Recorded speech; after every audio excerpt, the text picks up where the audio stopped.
Eu sou Alexandre Costa, sou professor titular da Universidade Estadual do Ceará, sou físico de formação, tenho doutorado na Colorado State University em Ciências Atmosféricas, pós-doutorado na Universidade de Yale, atuo na área de clima há cerca de 20 anos, com várias contribuições em microfísica e macrofísica de nuvens, modelagem atmosférica, com ênfase ultimamente em modelagem regional de clima, aplicado à previsão climática sazonal e projeções climáticas de longo prazo.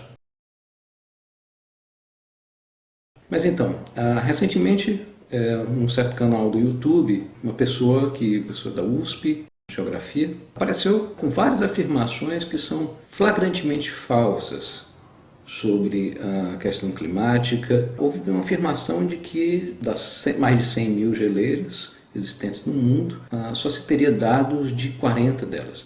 E isso para mim foi de muita estranheza, porque existe um programa chamado World Glacial Monitoring System, WGMS, vocês podem acessar o site do Instituto, que tem um mapa, inclusive, em que ele mostra 3.735 geleiras com dados, com medições do Instituto. Obviamente, um número menor delas são as ditas geleiras de referência, ou seja, aquelas que têm dados, cobertura contínua de longo prazo. Então, há um primeiro erro aí em relação à cobertura, representatividade dos dados de gelo, que obviamente é bem maior do que foi afirmado. É importante a gente frisar que os pesquisadores, até porque não existe de fato condição de ficar mandando pessoas para todas as principais geleiras do mundo e fazer medições em loco, os pesquisadores eles procuram correlações estatísticas entre dados de geleiras para ver quais aquelas que são mais representativas. E aí existe todo um conjunto de base estatística para mostrar que um número menor de geleiras é representativo do conjunto. Todas essas informações elas podem ser checadas diretamente no site do WGMS e é muito estranho, na verdade, que alguém que se diga pesquisador, cientista da área, não tenha acessado e muito menos mostrado para o público a possibilidade de acesso a essa informação, que essa é uma coisa fundamental. Ciência é algo que tem que ser público.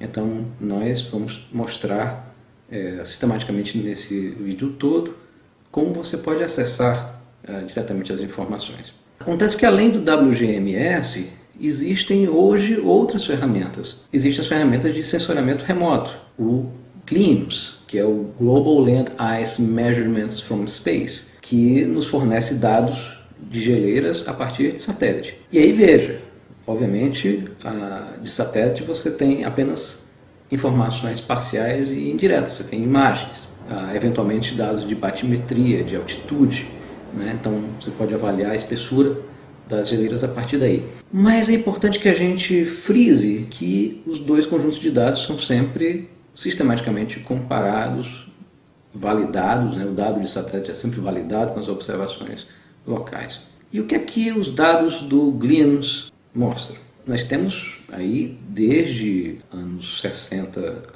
até agora, dados tanto da mudança anual de espessura das geleiras, metros por ano, como a mudança acumulada de espessura. E aí vejam que existe, o gráfico mostra nitidamente que ao longo dos anos a tendência é de decréscimo, de perda de massa das geleiras, ao mesmo tempo em que existe uma variabilidade ano a ano das perdas. Poucos anos mostram ganhos, na realidade desde o ano da explosão do Pinatubo, e os vulcões provocam um ligeiro resfriamento no clima por conta das emissões de aerossóis para a estratosfera. Mas, com exceção do ano de explosão do Pinatubo, todos os anos seguintes foram de perda muito significativa, de mais de 0,2 metros por ano. O valor acumulado é de 8 metros. Então nós temos uma perda bastante significativa, em média, do conjunto das geleiras. É um recuo global. Isso está bem mostrado nos dados do GLIMS. O quinto relatório do IPCC, e é interessante que a pessoa que participa do vídeo insiste que outra pessoa que tem debatido com ele pela internet não leu o relatório do IPCC e, bom, eu olho com muita estranheza esse tipo de afirmação porque eu li, na verdade não apenas li, eu ministro disciplinas dentro da Universidade Estadual do Ceará usando os relatórios do IPCC como base de material didático. Então, percebam que os relatórios do IPCC contam uma história bem diferente dessa de baixa representatividade. Pelo contrário, né? O IPCC usa um inventário que, segundo ele, cobre hoje praticamente todas as geleiras do mundo. Na época do quarto relatório do IPCC, essa cobertura era de cerca de 40%. Hoje ela simplesmente atingiu 100% das geleiras globais. E a partir disso é possível fazer uma avaliação da perda de massa dessas geleiras. As conclusões que o quinto relatório do IPCC mostra são muito nítidas, são de recuo generalizado das geleiras do planeta. Para se ter uma ideia, são 226 bilhões de toneladas de gelo perdidos por ano entre 71 e 2009, em média. Mas pior, com uma tendência à aceleração. O período de 2005 a 2009, por exemplo, teve 301 bilhões de toneladas perdidas de gelo por ano. Então, esse fenômeno de aceleração da perda de gelo, ele é bem conhecido, simplesmente aparece no conjunto das geleiras do mundo inteiro. Os dados são absolutamente nítidos nesse sentido, com uma porcentagem de perda bastante significativa em vários casos. Geleiras de diversos locais, por exemplo, têm perdido mais do que 1% de sua massa por ano. Isso realmente não é pouca coisa. Então esse é o primeiro dado que eu olho com bastante estranheza, essa informação que eu olho com bastante estranheza no pronunciamento do professor Ricardo Felício. Então isso precisa ser corrigido e dito ao público. Não é verdade. As geleiras são bem monitoradas em seu conjunto. Hoje nós temos satélites que olham o globo inteiro. Depois o vídeo passa para outras componentes da criosfera, mais especificamente para o gelo marinho do Ártico e da Antártica. E aí, de novo, é muito estranho, mas as informações passadas não batem. Alguns gráficos viajam pela tela por alguns segundos, mas, claro, eu me dei o trabalho de congelar a imagem e o que é que eu percebi? Primeira coisa é o seguinte, os gráficos em geral mostram apenas parte do ano. Justamente a parte em que o gelo cresce. Sim, porque o gelo cresce todo ano durante os meses frios, durante os meses de inverno e durante o início da primavera. Isso em cada hemisfério. Obviamente, em todo ano eles têm um recuo nos meses quentes, basicamente durante o verão e princípio do outono. O que acontece, no entanto, é que tanto no Ártico como agora na Antártica, a Antártica mostrava um comportamento um pouco diferente até recentemente, mas agora nos dois polos o que acontece é, durante o inverno, o ganho de gelo é cada vez menor. E durante o verão, a tendência é que a perda de gelo seja cada vez maior. E os resultados estão aí para todo mundo ver. Quem quiser pode pegar os dados, eles estão no National Snow and Ice Data Center, o NSIDC, e são dados públicos, de novo, quem quiser pode baixar, fazer gráficos, dar zoom, comparar um ano com o outro. Isso é uma coisa que, aliás, eu me orgulho muito. A ciência do clima é uma ciência muito aberta, com dados públicos amplamente acessíveis. Nesse aspecto é bem diferente de algumas áreas do conhecimento, em que tem um peso muito forte de interesses privados e que, por isso, as coisas são feitas em segredo, em laboratórios fechados, etc. Essa não é a característica da nossa ciência, eu tenho muito orgulho disso. Bom, o que acontece quando a gente olha os dados do NSIDC é que tanto na Antártica quanto no Ártico a cobertura de gelo marinho está abaixo do normal. e bem abaixo do normal. Eles, na verdade, estão muito abaixo de um desvio padrão, ou, na verdade, em alguns casos, 2 desvios padrões ou mais abaixo.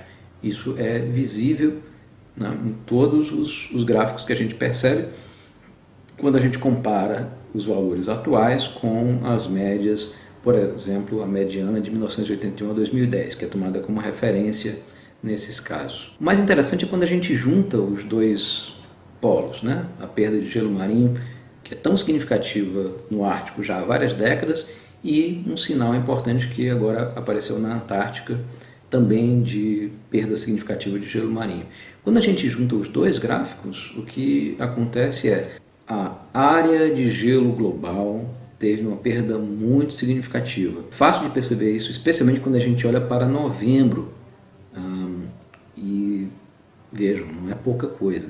A gente está falando aí, o eixo do gráfico está em milhões de quilômetros quadrados, o normal, né, girava em torno de 22 milhões de quilômetros quadrados, no máximo conjunto em novembro, e os valores aí de 2016 foram realmente de assustar. Nós tivemos menos de 18 milhões de quilômetros quadrados, justamente no momento que deveríamos ter um pico de ocorrência de gelo marinho global, somando Ártico e Antártica. Vejam bem, são 4 milhões de quilômetros quadrados. Eu acho que isso não é pouca coisa, né? Quem quiser pode comparar isso com dados da área de estados brasileiros, da área de vários países, então é bom ficar atento. É importante frisar uma coisa nesse caso. Quando nós temos uma perda de área do gelo marinho, isso implica no aparecimento de um mecanismo de feedback ou de retroalimentação climática que nós conhecemos como feedback do gelo albedo. O que é que isso significa? Significa o seguinte: como o nosso planeta ele basicamente depende de um balanço de energia, e esse balanço de energia depende da quantidade de luz solar que incide, da refletividade do planeta, ou usando um termo melhor, o albedo, que diz qual a porcentagem dessa radiação vai ser refletida para o espaço, e depende, obviamente, da porcentagem da radiação incidente que fica armazenada por conta do efeito estufa exercido pela atmosfera. Pois bem, o que é o feedback do gelo albedo? O que acontece é, se o planeta esquenta, ele perde gelo. Se o planeta perde gelo, ele perde uma das suas principais superfícies refletoras. O gelo tem um albedo tipicamente acima de 60%, e a reflexão da radiação solar durante o período de verão em cada calota polar é um fator importante para devolver energia para o espaço. Obviamente, se eu troco o gelo por uma superfície mais escura, seja ela continental ou principalmente oceânica, os oceanos absorvem muita luz solar, o que é que acontece? Menos radiação solar é refletida para o espaço, mais radiação é absorvida dentro do sistema climático terrestre, e isso acelera o aquecimento. Ora, mais aquecimento, mais degelo. E aí fica um círculo vicioso. É o que a gente chama de feedback do gelo albedo. E isso tem um efeito regional e, claro, tem um efeito no balanço energético global. O Ártico, em particular, já tem esse fenômeno muito bem configurado. É o que vários cientistas já chamam de amplificação do Ártico. Não é à toa que é a região do globo, é a faixa de latitudes que tem se aquecido numa velocidade maior, inclusive, do que a média global. Vamos então continuar, né? Eu, inclusive, recomendo, quem tiver Twitter, tem uma arroba sensacional de um pesquisador que trabalha justamente com criosfera, é especialista nisso e que produz material de excelente qualidade. @zlab. Vocês podem conferir, seguir o nosso colega no Twitter, né, com informações sempre muito atualizadas sobre a criosfera terrestre. Aliás, ele publicou recentemente um gráfico que mostra o seguinte: o mínimo de cobertura do gelo do Ártico tipicamente ocorre em setembro, né? Final do verão você tem o máximo de gelo. Veja só, hoje, ou seja, ainda em julho, nós já atingimos o valor que nos anos 80 costumava ser o mínimo de setembro. Então veja que nós temos de fato, nós estamos falando de um declínio muito significativo do gelo marinho do Ártico e da criosfera terrestre em geral. Então, de fato, eu não sei De onde é que algumas pessoas têm tirado a ideia de que possa haver algum tipo de recuperação ou de ciclo na criosfera terrestre no Ártico? Não. Todas as evidências vão no sentido muito nítido de que nós estamos tendo um declínio dessa quantidade de gelo em função do aquecimento global. Existe muito material no meu blog publicado sobre o Ártico e essa é uma preocupação que eu tenho. O que eu jogo no blog, obviamente, ele não é revisado por pares. Ele não tem o peso de um artigo científico, de um artigo científico revisado, mas todos os links ali apontam para ou o dado do Instituto de Pesquisa, a fonte original, ou para artigos publicados em periódicos de primeira linha, Nature, Science e os jornais da área. Aliás, essa é uma coisa que, nossa, é impressionante, né? Como falta conteúdo no vídeo lá do rapaz, porque nenhuma referência é citada com base científica, com base em periódicos de prestígio.